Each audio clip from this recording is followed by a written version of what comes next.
Саламатсыңарбы Саламатсызбы? Жекичан, студиябызга кош келипсиз. Чоң рахмат, кош келдик. Дароо эле атыңызга өтөрбөйлү, Атыңыз жөнүндө Макул. айтып бериңизчи. Бул ысымды сизге ким койгон? Эмнеден улам койгон экен? Бул ысымды негизи атам койгон. Кандай десем, биз үйдө 6 бир тууганбыз. 2 эркек, 4 кыз. Анан менин агам аты Шабдан. Анан Шабдандын баласы аты ушу Байтык болот го. Ошо башында Байтык коюп тур да, мен кичи. Анан ошол менин төрөлгөн убакта Жекичан Кыргызстанга келген деп айтат өзү. Бирок точно качан экен белгисиз. Анан ошо Жекичан болзун деп ошо Жекичан коюлган да депчи.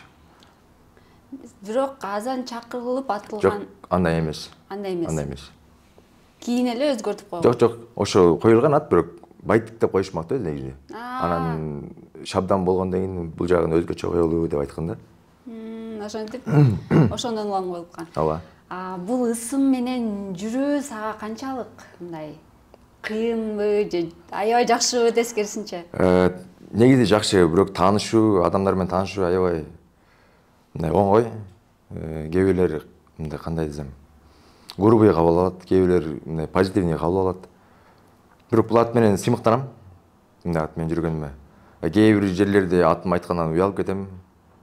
Өзүм Жекичан деп айтам деп барат, анан Бекжан деп коём или Жаныбек деп коём, анан билбейм, ушундай кээде бир кандай десем. Да, ошол. Неудобный учурлар көбүрөөк болот да менде. Ошол ыңгайсыз учур деп калдың. Ал кандай учурларда, кайсы коомдук жерлерде, жайларда болот? Коомдук жерлер болгондо, мисалы, эгерде мындай мурда кандай десем, автомойкада иштеген күндөр болгон, студент кездерчи. Ошондо мындай машина жүргөн байкелер атын кийим деп сураганда, өзүң атың айтып, мындай кандай десем, гордость кармайсың да, атың айткандан уялып, мындай Жекиле деп коосуң, мындай кличка сыяктуу кылып. Вот ошондой времялар көп болгон менде. Ошондой баягы тартынганда учурум болду деп атпайсыңбы? Атыңды өзгөртүп салгың келди беле? Жок. Өзгөрткүм келген эмес. Өзүңө жакчу. Өзүмө жагат, өзүмө жагат. Таанышканда дагы баягы бир сыймыктануу менен айтам деп калдың. Көпчүлүк учурда мисалы кыздар менен деп коелу. Ооба.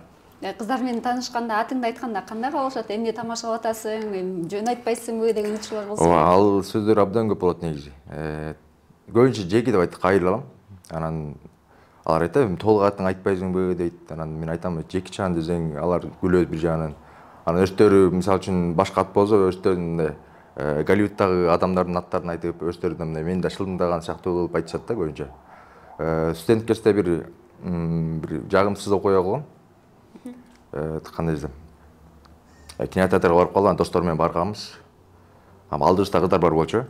Анан мен барып таанышып, балдар айтып калды, барып таанышпайсыңбы, атың өзгөчө го деп. Анан мен барып таанышып, атым айтсам, бирөө туруп жаага берди, монтип чапты. Ошондон кийин барып кыздар менен барып алдын ала барып таанышкан аябай мындай жагымсыз болуп калган да. Ошон үчүн көбүнчө интернет булактарынан эле таанышып, ошон үчүн телефон паспортумду Инстаграмга чыгарып, бирок Инстаграмда турса дагы суроо беришет да. Сенин атың чын эле Жекичанбы? Неге мынтип кое алгансың? Кийин өзгөртүп алдыңбы? Ушундай сыяктуу сөздөр көп болот менде. Жекичан деген бул баягы көпчүлүк бул атты укканда атактуу актерлду элестетет да. Ооба. Сен ошол актердого бир кандайдыр бир окшошоюн, ошонун кылгандай бир иштерди кылайын деп аракет кыласыңбы? Ооба, анын трюктарын кылабыз. Негизи артка ашуу, алдыга ашуу деген. Бирок актерский чеберлик менен негизи кетким келет. Бирок андан эми чөйрөм бар эле ошо актерский адамдар менен жүрөм, бирок эмнегедир билбейм, бара албай атам актерский жакка. Эмнеге билим жоктугуна байланыштуу ушундай. Билим жок деп калдың. Мектепти 11 класска чейин аяктагансың. Кайсы окуу жайда окудуң эле? Негизи 9 класска чейин аяктагам, Токтогулда. Токтогулда Торкен деген айылда окугам, 9 класска чейин. Андан чыгып 4-лицейге тапшырганбыз. Үйдүн невродизайнер. Акты бүткөндөн кийин физкультурнага тапшырганбыз. Ошо андан кийин сырт жакка чыгып кеттик. Москва, ошо чет өлкө тараптуу кезде. Кесибиңер менен иштеген жоксуң? Жок, кесип менен иштеген жокпуз. Кесип менен иштегенге кандай эптеп эле айылдан качыштын жолу болчу бул. Эптеп Бишкекке баралы деген. Бирок кесип менен иштеген жокпуз. Чет өлкөдө жүрүп калдым дедиң, жалпысынан канча жыл жүрдүң, эмне менен алектендиң ал жакта? Жалпысынан Россия тарамагында 3 жылдай жүрдүм, кухня администратор болуп. Андан кийин Болгария, Европа тарапта жүрдүк, ал жакта да ошол кухня тарапта ошо администратор болуп. Ошол Кудай буйрса жакында кайра эле кетебиз. Кыргызстанда пока убактылуу. Бул жакта убактылуу деп калдың. Өзүң дагы актер болгонго бир аз кызыгуун бар деп атасың. Кетип калсаң бул нерсе улам жыла берип такыр эле сенин бир жетпей калган кыялың болуп калбайбы? Жок. Кыялдар бар, буйрса ишке ашат. Ошо кичине бойдок кезде сыртка чыгып, кичине өзүбүзгө керектүү нерселер чогултуп, кичине кургозорлорду өстүрүп, көп жер көргүлө деген ниеттер бар ошо.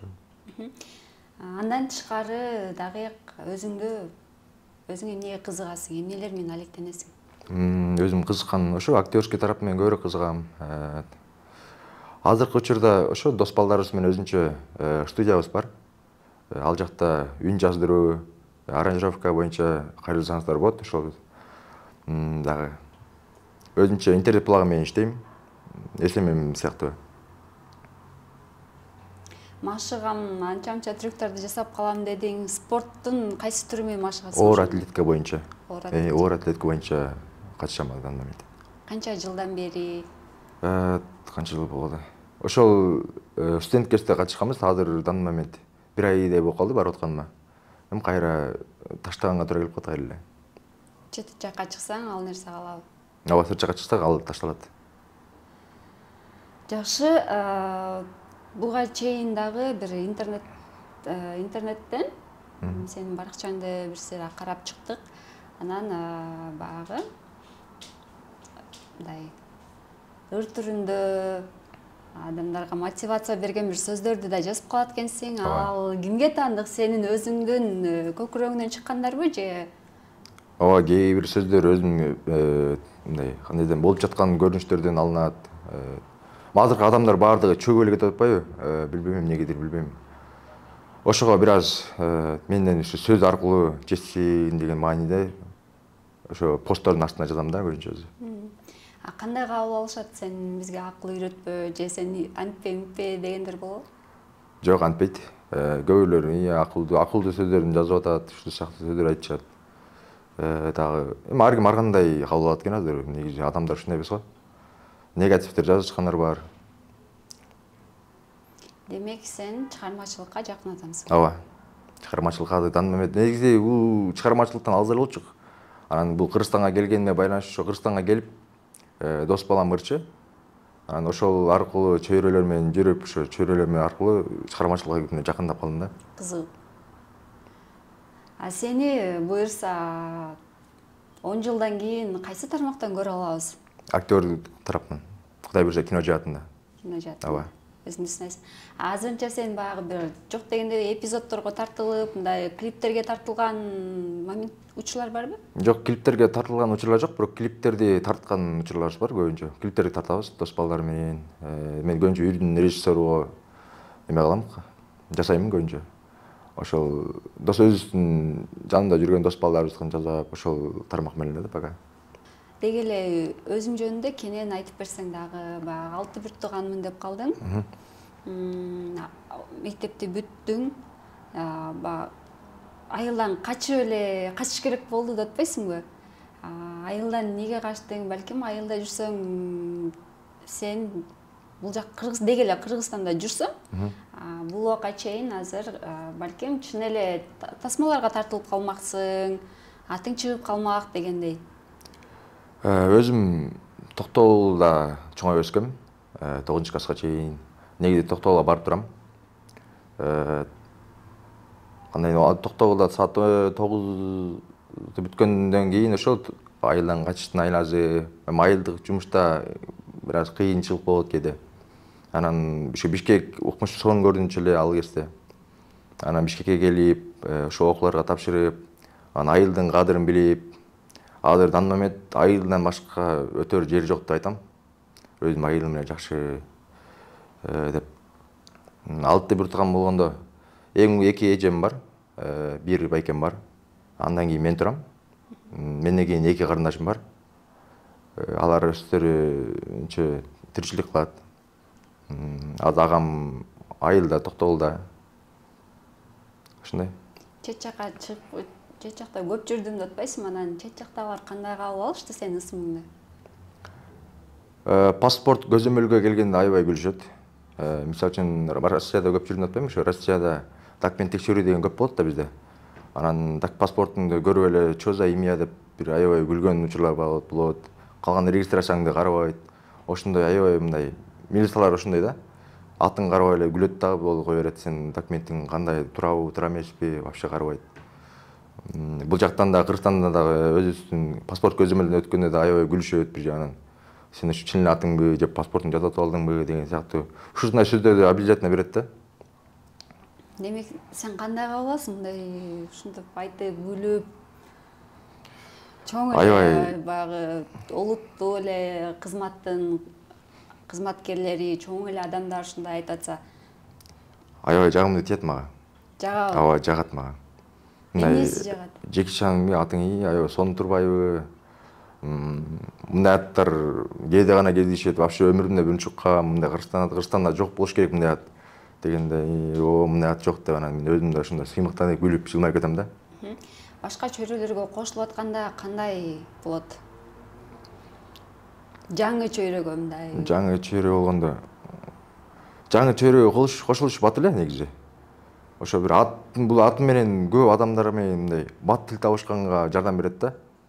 Кандай десем, көбүнчө мен атын айтканда көбүнчө мындай кээ бир адамдар атаңдын чокузу деген сыяктуу кабыл алышат. Ушун сыяктуу күркүнүчтүү окуялар көп болот. Анан ошондой көбүнчө. Демек, сен атың менен көп эле жакшы иштерге барат экенсиң. Ооба, көп жакшы иштерге мындай жардам берет да бул өзү. Кандай жеңилдиктер болду эле мисалы? Мисалы, так.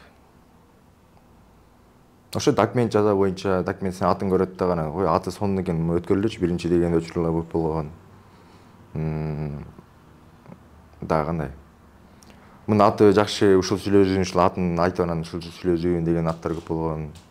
Дагы көп эле нерсе болгон, негизи ал эсимден чыгып атат көбүнчө. ГАИге түшкөн учурлар эми?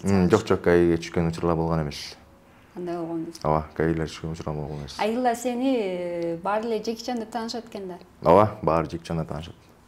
Негизи көбүнчө кыска эле айтам, мындай Жеки деп элечи. Анан улуу муундагы эжелер менен таанышып, байкелер менен таанышканда мындай кантип айтам мен Жекичан деп аябай күлүп, давай андан көрө сен Жаныбек или Жони деген сыяктуу аттар менен атай коелу деп айтышат. Анда хотя бы Жеки деп коелу, болду ошол жетиштүү деп.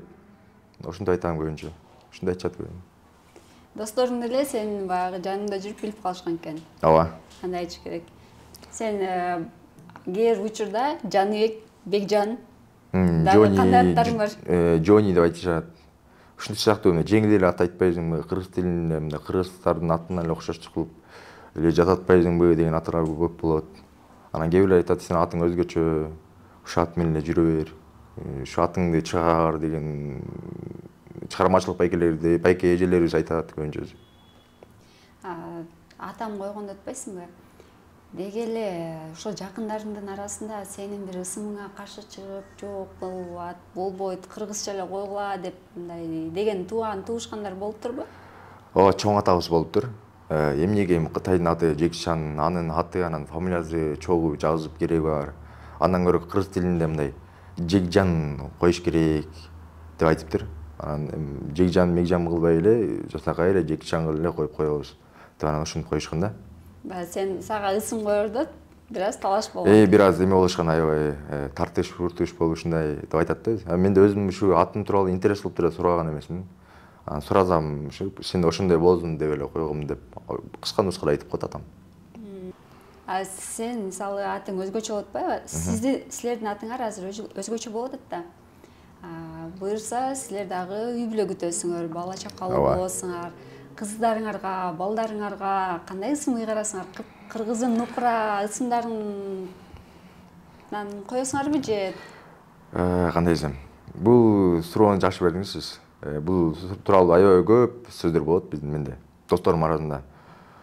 Кийин Кудай буйрса бала чакалуу болсоң, сен атың кантип айтыла? Жекчанов болобу же Жекчан уулу болобу же Жекчан кыз болобу? Бул кандай болот? Деп аябай тамашалашат. Да кандай? Билбейм, өзүмө кээде неприятный болуп кетет ушундай. Азыркы учурда эми мондай ат менен жүрө беребиз да, анан кийин ошо Чекчанов ушундай болсо кандай болот деп кээде өзүм ойлонуп калам. Балдардын аттарын Чак Норрис сыяктуу бир Голливудтун аттарын койбой деп балдар айтып калат. Брюс Ли сыяктуу койду айтат. Тамашалашыпчы. Көбүнчө ушундай айтат, тамашалашып. Сен өзүң кандай ойлойсуң? Негизи эле балдарыңдын дагы ысымдарын мындай өзгөчө, башкача койгуң келеби? Ооба, өзүм койгум келет. Азыр таныма мен эми азыр бойдокмун, бирок ошо өзгөчө ысымдар карап, кандай аттар бар, мындай элде жок, Кыргызстанда жок, ушундай аттарды койгум келет да мен дагы. Кийин балаң чоңоюп, кызың чоңоюп, эмнеге менин ысымым ушундай, мага жакпайт десе кандай кабыл аласың? Билбейм, аны убакыт көрсөтсө керек. Мен бирок ошондой ойлойм. Өзгөчө эле болгон жакшы баардык нерсенин. Демек сен баягы өзүң атың өзгөчө болгону үчүн дагы балдарың, кыздарыңдын дагы ысымы өзгөчө болушун каалайсың. Ооба, ошентип каалайм. Эң жакшы. Джеки Чандын канча жашта экенин биз көрөрмандарыбызга айтып коелу. Азыркы учурда 67 жашта. Сиз өзүң?